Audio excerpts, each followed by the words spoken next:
వందనాలండి. ఎలా ఉన్నారు? అందరూ బాగున్నారు? దేవుడు మరొక రోజు మనకు అనుగ్రహించినందుకు ముందుగా దేవునికి కృతజ్ఞత స్తుతులు స్తోత్రాలు చెల్లించుకుందాం. ఈరోజు ఆయన పరిశుద్ధ వాక్యాన్ని మనం ధ్యానించుకునే ముందు తల వంచండి, ప్రార్థన చేసుకుందాం.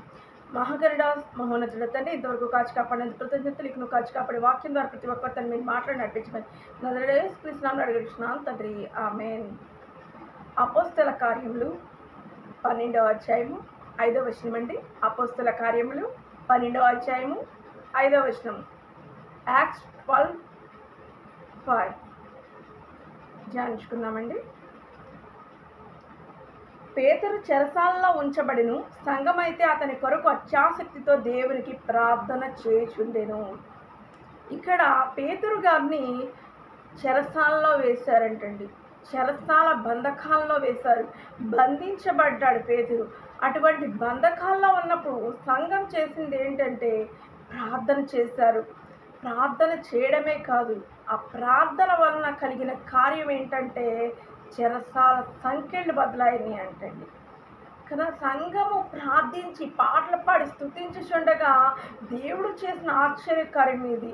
నీకు బంధకాల్లో ఉన్నావా? నువ్వు ఏ బంధకాల్లో ఉన్నా సరే, పేతురు గారిని చెరసాల్లో వేసినప్పుడు అటువంటి రీతిగా ఉన్న బంధకాల నుంచి సంఘం ప్రార్థిస్తే ఎలాగైతే బయటపడ్డారో, చెరసాల సంఖ్యలు తెగివేయబడ్డాయో, ఈరోజు నీ సమస్య ఏదైనా సరే, నీ బంధకాలు ఏదైనా సరే, దేవునితో అత్యాసక్తితో ప్రార్థించడం నేర్చుకోండి. అత్యాసక్తి అంటే ప్రార్థించాలి. ఆయన యందు ఆసక్తి కలిగి, ప్రార్థన యందు నిలకడ కలిగి, నీ హృదయముతో, నీ పూర్ణ ఆత్మతో నీ దేవుణ్ణి ఆరాధించి నీ దేవునికి ప్రార్థించాలండి. అడుగుడి మీకు ఇవ్వబడును అన్నాడు. అడిగే ప్రతి వానికి కూడా దేవుడు ఇచ్చే దేవుడే కానీ ఇవని దేవుడు కాదండి.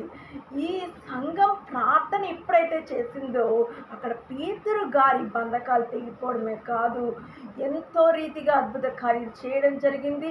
పేతురు బయటికి రావడం జరిగింది. విడుదలండి. దేవుడు విడిపించే దేవుడు. ప్రార్థన చేశారు అత్యాసక్తితో. నీ బంధకాలు ఏవైనా, నీ సంఖ్యలు ఏవైనా సరే, నీ హృదయముతో ప్రార్థించాలండి.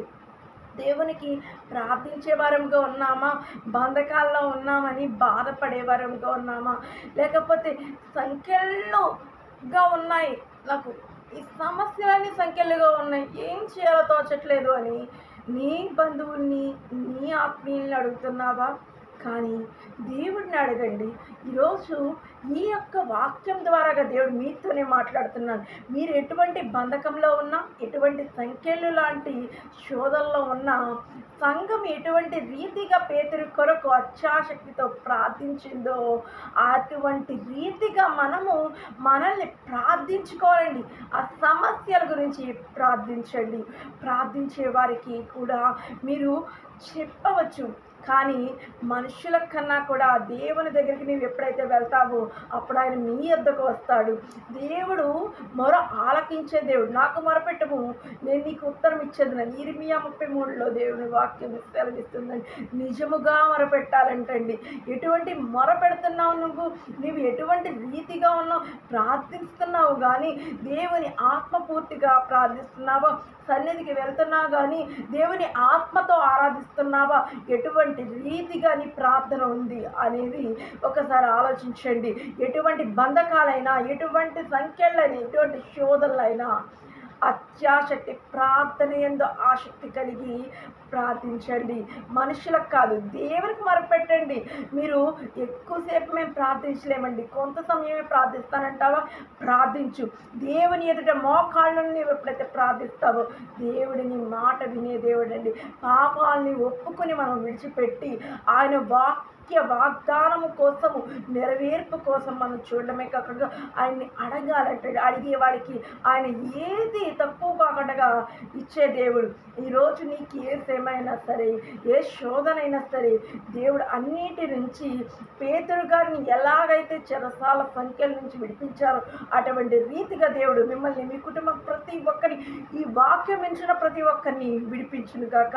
బలమైన అత్యాసక్తి ప్రార్థన చేయడం నేర్చుకోండి.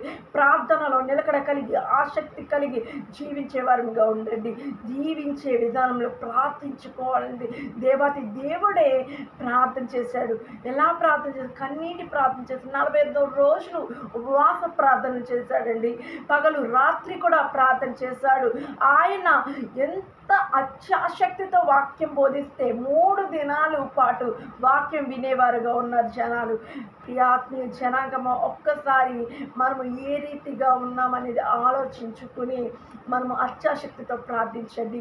మీకున్న ప్రతి సమస్య నుంచి, ప్రతి బంధకాల నుంచి దేవుడు ఈ క్షణమే విడిపించును గాక. ఆమేన్. అందరికీ వందనాలండి.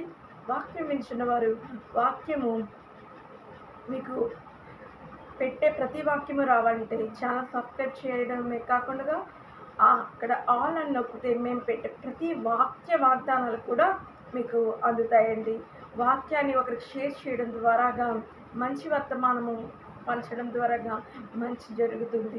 మంచి మాటలు పంచడం, దేవుడి వాక్యపు మాటలు పంచడం ఎంతో మేలండి. దేవుడు మిమ్మల్ని మీ కుటుంబాలను బహుగా దీవించును గాక. ఆమేన్. అందరికీ వందనాలు.